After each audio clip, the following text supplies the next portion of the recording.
আলাইকুম রহমতুল্লাহ। ৯ নং বোর্ডে ভাইবা দিয়ে এসেছেন আমাদের আরো একজন প্রিয় মানুষ, ভালোবাসার মানুষ। তো আমরা ওনার থেকে ওনার ভাইবা অভিজ্ঞতা শুনবো ইনশাআল্লাহ। আসসালামু আলাইকুম রহমতুল্লাহ। আলহামদুলিল্লাহ রাব্বিল আলামিন। আমি বগুড়া থেকে আসছি। আমি ৯ নম্বর বোর্ডে ভাইবা দিয়েছি। আমাকে প্রথমে ঢোকার পরে আমাকে বলা হলো যে আপনি কোথায় পড়েছেন এবং কোন বিষয়ে পড়েছেন, ফাজিল কামিল না অনার্স মাস্টার্স। আমি বললাম স্যার আমি ফাজিল কামিল করেছি। তারপর আমাকে বলা হলো আরবি ইবারত পড়তে দেওয়া হলো যে এটা পড়েন। আমি বললাম ওমাইয়ুতি আল্লাহ ওয়া রাসূলাহু ফাকাদ রাশাদা ওমাইয়া আসিহিমা ফাকাদ দাল্লা দালালাম বাঈদা। তখন আমাকে বলা হলো যে দলালা মানে কি। আমি বললাম দলালা মানে হচ্ছে পথভ্রষ্টতা। তা বলছে আপনি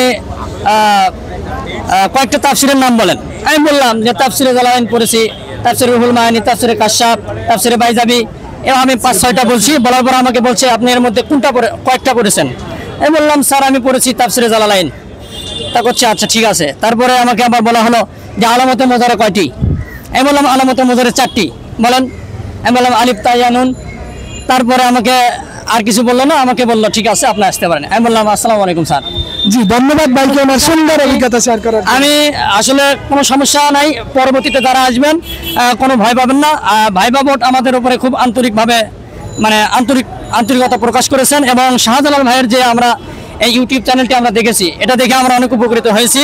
যার কারণে আমিও খুঁজতেছিলাম, শাহজালাল ভাইকে খুঁজতেছি যে আমিও কিছু বলতে পারি কিনা। ভাইয়ের সাথে দেখা হয়েছে। সবাই দোয়া করবেন ভাইয়ের জন্য, এবং ভাইয়ের চ্যানেলটি সবাই বেশি বেশি করে ফলো করবেন।